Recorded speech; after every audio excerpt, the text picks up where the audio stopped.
عمران خان کو چھوڑنے والی سیاسی جماعتیں پرویز خٹک خود بھی شکست کھا گئے، ان کی جو دو بیٹے تھے وہ بھی شکست کھا گئے، ان کا جو داماد تھا وہ بھی اس الیکشن میں نہ جیت پائے۔ پرویز خٹک نے ہمیشہ یہی دعویٰ کیا کہ سال 2013 سے لے کے 2018 تک انہوں نے خیبر پختونخوا میں ترقیاتی کام کی، لیکن عوام نے پھر بھی ان کو رد کر دیا۔ جتنے لوگوں نے پی ٹی آئی چوری ہے ان میں سے زیادہ تر لوگ ہار چکے ہیں الیکشن میں، وہی لوگ کامیاب ہو چکے ہیں جو عمران خان کے حامی تھے اور ان کو سپورٹ کر رہے تھے۔ پی ٹی آئی کے ورکر کو بخوبی علم ہے، ان کو بخوبی پتہ ہے کہ کون عمران خان کے ساتھ کھڑا ہے، کون ان کے خلاف کھڑا ہے۔ الیکشن ہے 2024 کا، اس میں بہت سے سوالات اٹھائے جا رہے ہیں، اس کی شفافیت پر بھی سوالات اٹھائے جا رہے ہیں۔ اس کی رزلٹ بہت لیٹ ہو چکا ہے۔ اگر ہم غیر جانبدار تجزیہ کریں، رزلٹ رات کو 2 بجے تک کچھ اور تھا، صبح جب لوگ اٹھے تو رزلٹ کچھ اور تھا۔ بسم اللہ الرحمن الرحیم۔ ملک کی بدلتی ہوئی صورتحال کے ساتھ میں ہوں آپ کا ہوسٹ محمد باز خان۔ ناظرین، پاکستان کی انتخابات کی اگر بات کی جائے تو اس بار تحریک انصاف کے جو حمایتی ہے آزاد امیدوار، انہوں نے قومی اسمبلی کی اب تک 99 سیٹ جو ہے وہ اپنے نام کر لی ہے، اور اگر بات کی جائے تو عمران خان کو چھوڑنے والی سیاسی جماعتیں جنہوں نے ابھی تک اپنی نشست ہی نہیں جیت پائی۔ اس کے علاوہ اگر بات کی جائے خیبر پختونخوا میں پرویز خٹک کی، تو پاکستان تحریک انصاف پارلیمنٹیرین کے نام سے انہوں نے پارٹی بنائی، خود بھی شکست کھا گئے، ان کی جو دو بیٹے تھے وہ بھی شکست کھا گئے، ان کا جو داماد تھا وہ بھی اس الیکشن میں نہ جیت پائے۔ پرویز خٹک نے ہمیشہ یہی دعویٰ کیا کہ سال 2013 سے لے کے 2018 تک انہوں نے خیبر پختونخوا میں ترقیاتی کام کی، لیکن عوام نے پھر بھی ان کو رد کر دیا۔ ان تمام تر سوالات کی جوابات آج ہم جانیں گے۔ ہمارے ساتھ موجود ہے سینئر صحافی جاوید محمود صاحب، اور ان سے ان تمام تر صورتحال کے حوالے سے جانیں گے۔ جاوید محمود صاحب، سب سے پہلے بتائیں، خیبر پختونخوا میں ایک بار پھر پی ٹی آئی نے اپنا جو حکومت ہے وہ قائم کرنے جا رہے، آزاد امیدوار جو ہے تقریباً 100 سے زائد سیٹیں جو ہے وہ جیت چکے ہیں۔ اس طرح قومی اسمبلی کی اگر بات کی جائے 99 تقریباً جو سیٹ ہے وہ اپنے نام کر چکے ہیں۔ کیا لگتا ہے جو لوگ عمران خان کے مخالف تھے وہ خود ہی ہار گئے؟ اس حوالے سے آپ کیا کہیں گے؟ تقریباً اگر ہم قومی سیٹس کی بات کریں یا صوبائی کی، تو جتنے لوگوں نے پی ٹی آئی چوری ہے ان میں سے زیادہ تر لوگ ہار چکے ہیں الیکشن میں۔ اگر قومی سطح پر آپ دیکھیں تو جہانگیر ترین تھے، ان کے قریبی ساتھی، انہوں نے پارٹی بنائی، استحکام پاکستان تو استحکام پاکستان، اس نے پارٹی بنائی تھی اور وہی اپنی سیٹ ہار چکے ہیں۔ اس پارٹی میں میرے خیال سے صرف علیم خان جیت چکے ہیں یا چند لوگ اور ہوں گے۔ تو اس طرح قومی اسمبلی میں جو آزاد پی ٹی آئی ارکان ہیں ابھی تک، تو ان کی تعداد ہے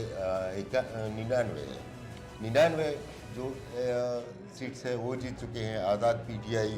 اس طرح نون لیگ نے 73 سیٹ جیت چکی ہے اور پاکستان پیپلز پارٹی 54 سیٹ جیت چکی ہے۔ تو اگر ہم خیبر پختونخوا کی بات کریں تو خیبر پختونخوا میں تقریباً 91 set Azad P T I نے جیت چکی ہے، اور اس طرح سے جے یو آئی نے 8 سیٹوں پر کامیابی حاصل کر لی ہے۔ عوامی نیشنل پارٹی صرف 1 سیٹ پر کامیاب ہو چکی ہے۔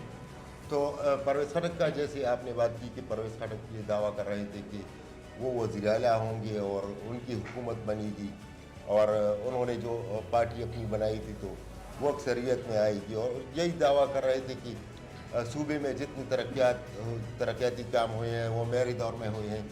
تو اس دفعہ بھی ہم نے دیکھا تو پوری صوبے میں زیادہ تر پی ٹی آئی کے جو پاکستان تحریک انصاف جو عمران خان کے فالورز تھے وہی لوگ کامیاب ہو چکے ہیں جو کہ عمران خان کی پی ٹی آئی میں شامل تھے۔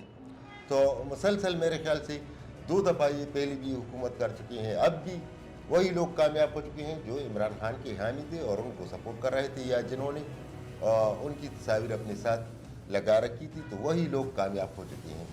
اور اسی طرح انہوں نے ابھی لیے ہیں آزاد پی ٹی آئی نے خیبر پختونخوا میں 91 سیٹوں پر کامیابی حاصل کر لی ہے، لیکن اس کی جو حکومت بنے گی تو اس کا یہ مطلب نہیں کہ آزاد پی ٹی آئی ہی حکومت بنائے گی۔ اس میں اب جوڑ توڑ کا عمل شروع ہوگا، اس میں ہارس ٹریڈنگ بھی ہوگی، اس لیے کہ آزاد لوگ ہیں یا آزاد ٹکٹ پر متحد ہوئے ہیں، تو اس کا پوری طرح ہم یہ نہیں کہہ سکتے کہ پاکستان تحریک انصاف ہی حکومت بنائے گی۔ اچھا یہ بتائے، سب سے جو بڑا پرویز خٹک دعویٰ کر رہا تھا کہ میں وزیر اعلیٰ بنوں گا، تو خیبر پختونخوا کے عوام نے پرویز خٹک کو آخر کیوں ریجیکٹ کیا؟ وجہ کیا تھی؟ परवेज़ खटक क्यों रिजेक्ट किया या महमूद खान जो वज़ीर आला थे उनको रिजेक्ट किया। तो अगर हम देखें तो पाकिस्तान तहरीक इंसाफ के जो हामी हैं, जो वर्कर हैं, उनकी तादाद बहुत ज़्यादा है, बिलखुसूस हमारे सूबे में और सूबे पंजाब में। तो ये दो वज़ीर आला थे जो साबिक़ अदवार में रह चुके थे PTI के, महमूद खान और परवेज़ खटक। तो उन्होंने बुरी तरह से शिकस्त खाई है। PTI का यही PTI के वर्कर को बखूबी इल्म है, उनको बखूबी पता है कि कौन इमरान खान के साथ खड़ा है, कौन उनके खिलाफ खड़ा है। तो यहाँ पर ये दो तरह के लोग हैं, ये सिर्फ इमरान खान को सपोर्ट कर रहे हैं, बाकी PTI में ऐसी कोई शख्सियत नहीं जिनकी वजह से ये वोट डालेंगे या वोट दे सकेंगे। अच्छा ये बताएं, जहांगीर तरीन जो इस्तेहकाम पाकिस्तान पार्टी है वो भी बुरी तरह नाकाम हुई और सिर्फ अलीम खान ने 2 सीट्स अपने नाम कर ली कौमी, और जो ओन चौधरी थी उनकी भी लाहौर हाई कोर्ट में उसकी जो कामयाबी उसको चैलेंज किया गया है। इस हवाले से बता दें। इस तरह है कि ये जो इलेक्शन है 2024 का हालिया इलेक्शन, इसमें बहुत से सवालात उठाए जा रहे हैं, उसकी शफाफियत पर भी सवालात उठाए जा रहे हैं। इसकी बुनियादी वजह यही है कि रिज़ल्ट बहुत लेट हो चुका है। हमने TV स्क्रीन पर खुद देखा है, अगर हम गैर जानिबदार तज्जिया करें तो TV स्क्रीन पर हम देख रहे थे तो रिज़ल्ट रात को 2 बजे तक कुछ और था, सुबह जब लोग उठे तो रिज़ल्ट कुछ और था। ऐसी बहुत सी सीट्स हैं जिनकी रिज़ल्ट सुबह कुछ और निकली। या नवाज शरीफ की अपनी सीट जो है वो जो यास्मीन राशिद के मुकाबले में, तो यास्मीन राशिद की पोजीशन बहुत मुस्तहकम थी। रात से जब सुबह हम उठे तो सुबह देखा तो नवाज शरीफ जीत चुके थे। सियालकोट की जो सीट है ख्वाजा आसिफ की, तो रेहाना डार की पोजीशन बहुत मुस्तहकम थी, वो तकरीबन 40,000 से ज़्यादा लीड से जीत रही थी। सुबह हमने देखा तो रेहाना डार हार चुकी थी, ख्वाजा आसिफ जीत चुका था। तो इस तरह के शुकूक शबहात बहुत ज़्यादा पैदा हुए। उसकी बुनियादी वजह यही है कि बर वक्त रिज़ल्ट अनाउंस नहीं हुआ, बर वक्त किसी ने एक्शन नहीं लिया इस पर। तो ये तकरीबन पूरे मुल्क में यही मसाइल है और खैबर पख्तूनख्वा में इस तरह के मसाइल बहुत ज़्यादा हैं। और हमने देखा कि जगह जगह अब भी एहतजाज जारी है और बाज़ इलाकों में खैबर पख्तूनख्वा और बलूचिस्तान में एहतजाज की काल भी दी जा चुकी है कि रिज़ल्ट अभी तक क्यों नहीं मिला या क्यों तब्दील हुआ। तो ये सिलसिला मेरे ख्याल से 2-3 रोज़ तक की क्लियर हो जाएगा। अच्छा ये बताएं कि आपको क्या लगता है कि PTI के साथ अभी नरमी बरती जाएगी, क्योंकि आज एक अहम फैसला जो था 9 मई में शाह महमूद कुरैशी और इमरान खान की 12 मुकदमात में जो है उनकी ज़मानत मंजूर हो चुकी है। तो क्या अभी आपको लगता है कि PTI डील करने जा रही है या उसके लिए कोई अच्छी खबर सामने आ रही है? मेरे ख्याल से जब तक हुकूमत नहीं बनती, किसी पार्टी की वाज़ेह अक्सरियत सामने नहीं आ जाती, और इसका मतलब ये भी नहीं है कि अवाम को काबिल कबूल हुकूमत, अवाम को नहीं, पाकिस्तानी इदारों को काबिल कबूल हुकूमत जब नहीं बनेगी, अगर PTI की हुकूमत बनेगी तो PTI को रिलीफ मिलेगी। हमारा यही ट्रैक रिकॉर्ड रह चुका है कि जिस पार्टी की हुकूमत बनेगी उनको रिलीफ मिलेगी, जब इनकी हुकूमत नहीं बनेगी तो इनको रिलीफ मेरे ख्याल से नहीं मिलेगी। अच्छा ये बताएं, आज़ाद उम्मीदवार है, आपको क्या लगता है 3 दिन का टाइम है, इनको एक पार्टी ज्वाइन करनी होगी जो इलेक्शन रूल्स है, आपको क्या लगता है कि ये आज़ाद उम्मीदवार या PTI की जो हिमायती याफ्ता है ये कहाँ पे इत्तेहाद करने जाएगी? मेरे ख्याल से ये टाइम जो है ये 3 दिन का मेरे ख्याल में नहीं है। ये टाइम जो है ये इलेक्शन से बाद 10 दिन तक होता है, और 10 दिन जब मुकम्मल हो जाए तो इसके बाद 3 दिन का टाइम बच जाता है। तो इनके पास ऑप्शन अभी बहुत खुले हैं। पाकिस्तान तहरीक इंसाफ के जो आज़ाद उम्मीदवार हैं, इनके पास कई ऐसी छोटी जमातें हैं जिनकी सीट्स वगैरह इतनी नहीं है या बिल्कुल नहीं है, तो ये उनको भी ज्वाइन कर सकते हैं और उसके बाद इंट्रा पार्टी इलेक्शन भी कर सकते हैं। आपके ख्याल में PTI का जो प्लान C है वो क्या है? जो इलेक्शन से पहले उन्होंने कहा था कि प्लान C अभी हम नहीं बताएंगे, जब इलेक्शन होगा हम प्लान C डिस्कस करेंगे। प्लान C मेरे ख्याल से ये इमरान खान से डिस्कस होने के बाद PTI आज भी जो कदम उठाती है, पहले इमरान खान से मशवरा लेती है, उनसे मुलाकात करते हैं, उनके जो चेयरमैन हैं मौजूदा बैरिस्टर गौहर या फिर अब्दुल मरवत या ये दूसरे जितने भी उनके करीबी साथी हैं, उनसे मुलाकात के बाद ये प्लान अनाउंस करते हैं। लेकिन जब अभी जो बैरिस्टर गौहर की प्रेस कॉन्फ्रेंस अभी हुई है, तो उनका यही कहना है कि अभी हमने कोई फैसला नहीं किया है कि कौन सी पार्टी के साथ शामिल होना है। उनसे सवालात भी किए गए और उनमें वहदतुल मुस्लिमीन के बारे में भी पूछा गया कि उनके साथ शामिल होना है या महमूद खान चकज़ई के साथ शामिल होना है, तो उन्होंने इन सब का इनकार किया। उसका कहना है कि इमरान खान से मुलाकात के बाद हम फैसला करेंगे, और यही दावा किया है कि हमारी सीट सबसे ज़्यादा है, तो कौमी सतह पर हम अपनी हुकूमत बनाएंगे।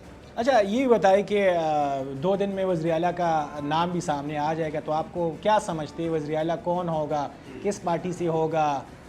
इस हवाले से खैबर पख्तूनख्वा का जो वज़ीर आला है, अगर पाकिस्तान तहरीक इंसाफ हुकूमत बनाती है, मेरे ख्याल से अपनी ज़ाती राय के मुताबिक मेरा यही ख्याल है कि खैबर पख्तूनख्वा में हुकूमत बनाएगी पाकिस्तान तहरीक इंसाफ, इसलिए कि आज़ाद PTI के जो अरकान हैं उनकी तादाद है 91 है। दूसरे नंबर पर है जमीयत उलमा इस्लाम, उनकी तादाद 8 है। 8 और 91 में कितना फ़र्क है? अवामी नेशनल पार्टी का एक नुमाइंदा है। तो अगर हाउस ट्रेडिंग भी होती है, इनसे बाज़ मुंतखब नुमाइंदे दूसरी पार्टी में भी चले जाते हैं, तो कितने जाएंगे?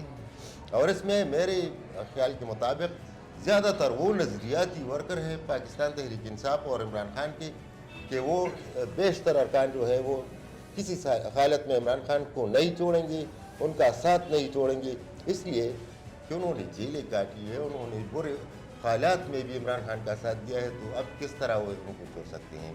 और मेरे ख्याल से ये उनके लिए जीत के बाद शिकस्त होगा, अखलाकी शिकस्त उनका होगा कि किस तरह वो इन हालात में उनको छोड़ सकते हैं। 91 सीट है, अगर ज़्यादा से ज़्यादा आज़ाद में चली भी जाए, कितने जाएंगे दूसरी पार्टियों में?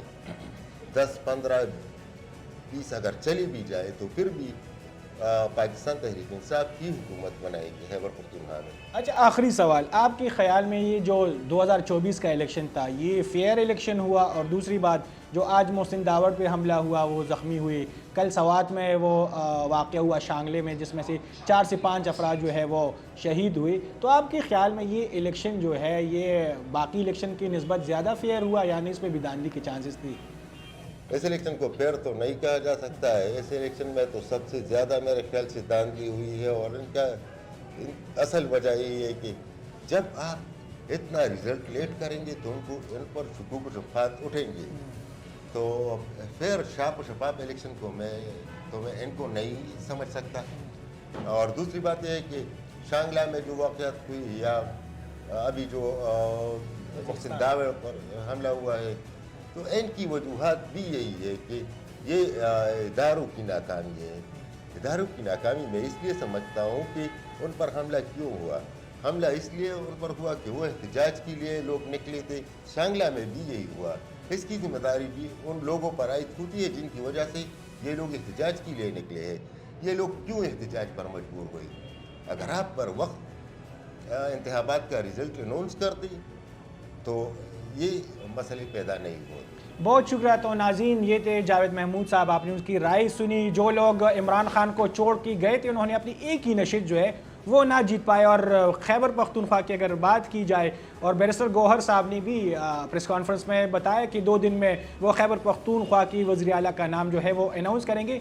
आगे देखेंगे कि क्या होगा, तमाम तर सूरत हाल के हवाले से हम आपको आगाह करेंगे। तो ये थी हमारी आज की वीडियो। मज़ीद वीडियोज़ और अपडेट्स के लिए मोहम्मद बास खान के साथ